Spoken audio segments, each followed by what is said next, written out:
Hey everybody, so today we're talking about conservative resurgence, which is just a really fancy way of saying Ronald Reagan. We're going to talk about what is going to lead to the rise of Ronald Reagan and what Ronald Reagan's first presidency is like. So on this screen, you will see a beautiful image of Ronald Reagan shooting off guns and riding a velociraptor because America. I just love that image of Ronald Reagan so much. But over to the left, you are going to see the political party spectrum. I feel like this does a really nice job of showing kind of the overall kind of political party spectrum, because we like to think of it as a straight line, but in reality is if you go really far right or really far left, you start to kind of bend back towards each other, that those things that are at the very far right and very far left start to seem more similar to each other than dissimilar to each other, of things that they have in common. So we are going to be shifting from our Democratic left to our Republican right during this era because of those different presidents that have been in the 1970s that people just did not like a whole time. So we're going to start off with The Conscience of a Conservative. This is going to be a book by Senator Barry Goldwater. It's going to be published in 1960, and it's going to attack the reforms of the New Deal. It's going to talk about how the New Deal was too much of an extension of the power of the federal government. It spent too many tax dollars, just pretty much everything that had been kind of the Democrats' idea and what their main party focus was at this point, of the extension of the government and spending tax dollars to help the needy and all those different things. It is going to just tear it down. This book is going to be widely distributed and celebrated by those in the Republican Party. And they're going to be wanting a conservative candidate because really, honestly, the Republican candidates really through the 60s into the 70s have been fairly watered down. They had been very moderate and much more liberal because that they were looking to attract those Democratic individuals across the United States to the Republican Party. And Goldwater is going to further enchant the conservatives with another book called Why Not Victory, and he's going to criticize the containment policy and that in order to prevent the spread of the communism that that's not even the correct verbiage, of communism, that they need to take a much stronger stance. Containment was far too weak, that they needed to kind of really get out there in order to nip communism in the bud and stop it from growing. So you're going to see that this idea of what's conservative and calling for a more conservative candidate is going to be established by Barry Goldwater. So then we are going to have the free economics and religious right that is going to be popping up, tying into the Republican Party at this point. So when I'm talking about the free economic system, I'm talking about free market. And free market is an economic system where individuals get to decide for themselves what to produce, what to sell, and how much they want to sell it for. That the government isn't going to come in and say, hey, you have to pay your workers this much money, or you have to sell your product for this much, or any of that. That you get to decide how you're going to do those things. So that's all going to be, and if you take AP macroeconomics, this will make so much sense, but pretty much you are going to be deciding how much you want to buy and sell for. So then the market is going to kind of be, that's going to be decided by supply and demand, that if there is a ton of demand for your product, that your items are going to be more scarce to make it, so you're going to sell your product for more money, and you're also going to make more money. So it is all going to be kind of self-regulated. That is going to be what's called the invisible hand, that just kind of the nature of the marketplace, the supply, the demand, the buying, the selling is a self-regulating ecosystem. We don't need to come in and decide how much things are going to cost or what's going to happen or any of that. Some advantages of the free market and that producers are going to have full control of what to produce and how to produce it and all that. Motivation to work is all coming from you, that if you want to work really hard and you want to produce a whole ton of money, you can. If you want to earn all that, if that's not your priority, then you don't have to. That is all up to you what you want to do. This is going to also allow for inventions of new products, competition to kind of make things cheaper or better or whatever. But some disadvantages are you're going to see that there is going to be an increasing poor class that is going to be on the losing side of things, and that monopolies kind of tend to spring up from the system because people are going to be encouraged to buy more stuff. Okay, so this free enterprise, this free economic system, that is going to be the kind of core of what Republicans are going to be talking about. So this is part of our three-leg stool that the Republicans are going to talk about. So the main components are going to be anti-communism. That's like everywhere at this point, though. The free market economics, and then religious traditionalism. religious traditionalism is going to be talking about our religious right. This is going to be a conservative Protestants, Catholics that are going to join together in order to condemn divorce, abortion, premarital sex, and feminism, because they believe these things are going to be encouraging morals and ideas that they don't believe in and they don't support. This is going to be at the same time that charismatic televangelists, people who are going on TV and having like TV sermons and church services and stuff, they are going to be emerging, like Jerry Falwell and Pat Robertson. And so we're going to have this emerging moral majority that's going to be existing in the 1970s, and they are going to become more of an audience for the Republican Party. Okay, so that then leads us to the election of 1980. So the election of 1980, we're going to have Ronald Reagan versus Jimmy Carter. And Jimmy Carter, by this point, is not too popular. I'll talk about more why in a second. But Ronald Reagan is going to run on the platform of a strong belief in national security, that being a really important thing, defeating the Soviet Union, very conservative economic policy, doesn't want to spend a ton of money, wants to cut back the federal government. Strong believer of capitalism, that we should have free market, lowering taxes. Those are the main beliefs of Ronald Reagan and the Republican Party at this point. Jimmy Carter, though, is going to be facing some setbacks at this time, though, because of the Iran hostage crisis, and his popularity fell about to 21% by the time he's running, which is not so good. And he's going to have that stagflation that's going to be happening. He's going to have really crippling mortgage rates. He's going to have rising unemployment rates that are happening at this point. Unemployment is going to reach about 8%. So even though he had the Camp David Accords, even though the Panama Canal will be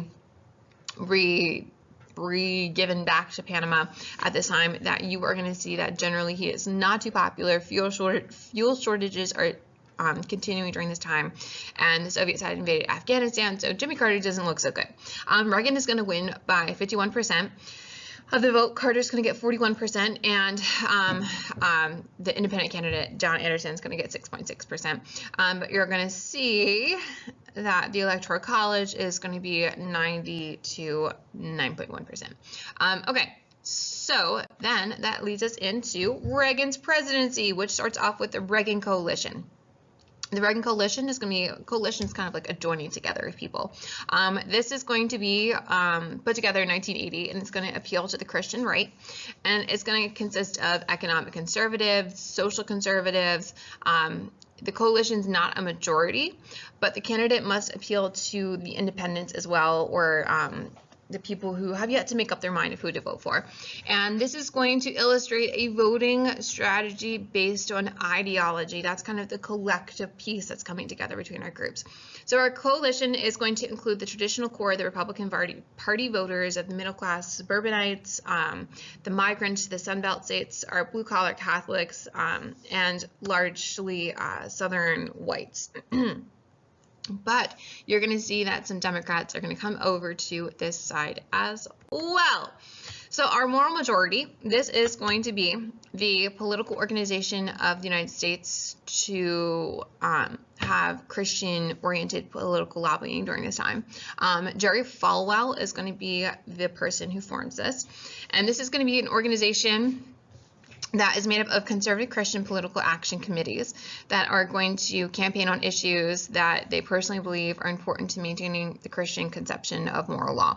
So pretty much they're going to be advocating for laws and legislation and things that are going to encourage their conservative Christian beliefs and going to try to kind of broaden them across the way. So things like abortion, things like homosexuality, those are the main ones that are going to be part of our moral majority that is going to be focused on at this time. So then we have our Reagan Democrats. So Ronald Reagan is a super popular guy. Generally, if you talk to anyone over like the age of, I'm gonna say 40, that generally they're gonna be like, yeah, Ronald Reagan, like no matter what their political leanings are, whether they're Republican or Democrat now, generally most people are very in favor of Ronald Reagan. But Ronald Reagan is going to attract people from the Democratic Party, that he is going to attract our blue-collar Catholics from the industrial Midwestern West. He is going to pretty much kind of play on these different things that people who had been kind of bitten by the stagflation, that things had gone not so well for them. And so listening to someone talk about major economic change and trying to focus on those things is really going to make them say, hey, let's elect this guy, let's sign up for him. So then we're going to have Reaganomics. So Reaganomics is going to be what's more commonly known as supply side economics. So in supply side economics, you are going to see this idea of cutting taxes to businesses. That is hoping then that businesses are going to make more profit, they're going to encourage investment, they're going to hire more workers. That is then going to stimulate the economy. Stimulate the economy, then you're going to hope to raise the standards of living and wages for everybody. That if you're making things good enough up here, that it will trickle its way on down, much like a bird bath. But in this political cartoon, it is showing that it's the opposite, right? That not everyone was in favor of economics. And the other thing is too, is you need to remember economies go in cycles, that business cycles take a little while in order to see kind of your hard work and what you're doing.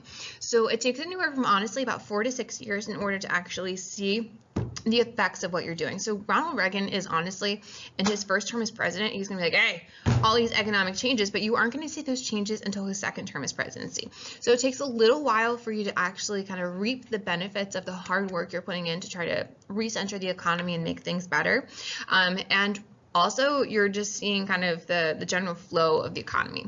Anyways, so they're hoping to stimulate the economic growth that is then going to put more money into the hands of people and kind of make a good cycle going. So he is going to pass what's known as the Economic Recovery Tax of 1981, and that is actually Ronald Reagan at his, so at his ranch, and he is signing the Economic Recovery Tax of 1981 right there. Look at this giant stack of papers that is at that act. But this is going to be a major revision in the federal income tax system, and it's going to cut taxes by 25% over a 2.5-year period. And it's going to be introduced by Ronald Reagan, going to be passed by Congress, and it is going to authorize the largest reduction in taxes in the nation's history. And it is going to try to continue the growth that's happening at this time and also try to stimulate that growth in order to make that whole Reaganomics, supply side economics thing happen.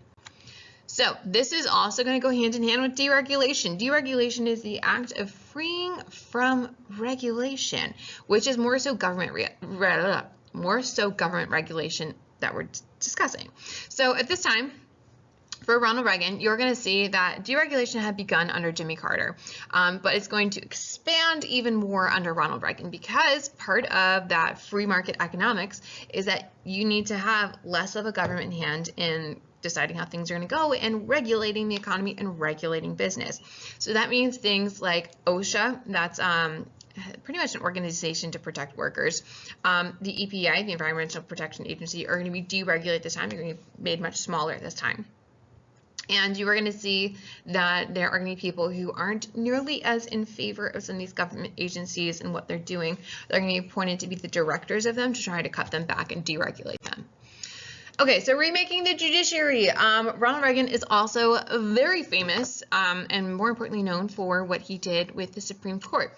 So he is going to appoint 368 federal judges, and most of them, I am having trouble talking, probably because I'm talking 100 miles a minute, are going to have conservative leanings. He's also going to support and appoint and get into the Supreme Court 3 Supreme Court justices: Anthony Scalia, Sandra Day O'Connor, and good old Kennedy.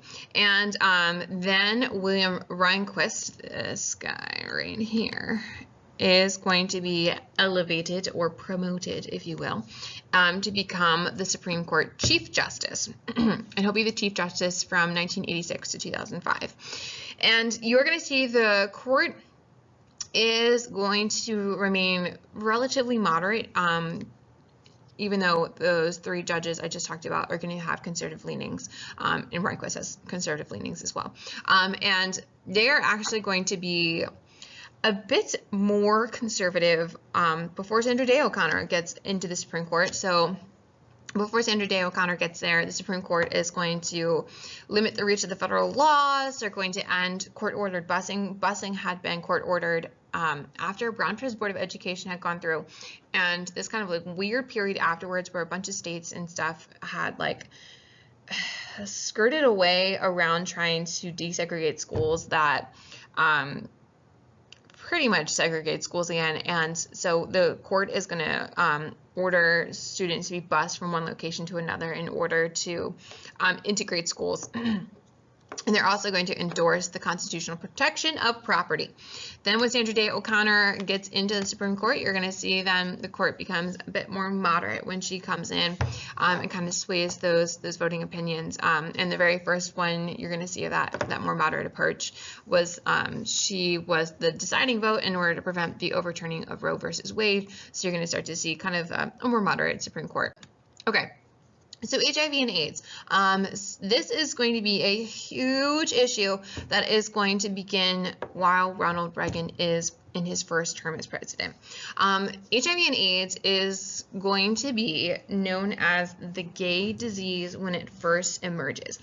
People know literally nothing about HIV and AIDS when it begins. It is going to come from the continent of Africa. They think it has come from the area of like Kenya, and it comes from the tribesmen, the bush tribesmen there, that someone ate monkey meat that had the strand of HIV in it, and then it's going to be transfused to a human, and then boom, from there it's going to spread out. And so then it will be brought over into the United States. And HIV is going to spread most easily from sex and needles. And so not a whole ton is going to be known to begin with, and you're going to see that it is going to affect drug users and gay men mostly, because anal sex is the main proponent of the spread and transmission of HIV. So when AIDS is going to be beginning, you're going to see about 100,000 people are going to die within the first year of AIDS taking place, and people are going to die in like really, really brutal ways. They're going to be dying from other illnesses like pneumonia and the like, but generally they have like all sorts of other sicknesses and illnesses that they have going on. So initially, as the AIDS epidemic is beginning and taking place, you're going to see that the Reagan administration is going to take a view of AIDS as the gay disease and isn't going to fund research, isn't going to help out a whole time. But that will start to shift within Reagan's second term as president as more information starts to come out about HIV and AIDS, and that there's more of an understanding of what's going on rather than just kind of blindly looking at what's happening. But it was a really scary time all over the United States because people were getting AIDS, or I should say, sorry, HIV from blood transfusions, and even though that they hadn't been exposed any other way. And there was a lot of stigma that went around the disease as well. That's why you get people like Freddie Mercury of Queen, that he didn't want to let people know he had HIV/AIDS until after he died, because he didn't want the stigma that surrounded it, which, I mean, honestly, there's a lot of stigma today that surrounds it of Freddie Mercury and like kind of what his sexuality was, because he died from HIV/AIDS. Okay, so this is going to be kind of a moment that's happening socially as Ronald Reagan is in his first term. Okay, so then we get to the second term. Morning in America is the slogan that Ronald Reagan is going to run on. And it's going to depict this new dawning of confident people, and it's going to produce positive feelings and associations that America is a nation of small towns, close-knit families, kindly neighbors, and that they're just kind of trying to invoke this nostalgia in people of, you know, that kind of better time. Reagan is going to emphasize the economic resurgence that is starting to begin because of his first term legislation, acts, etc. Economic focus.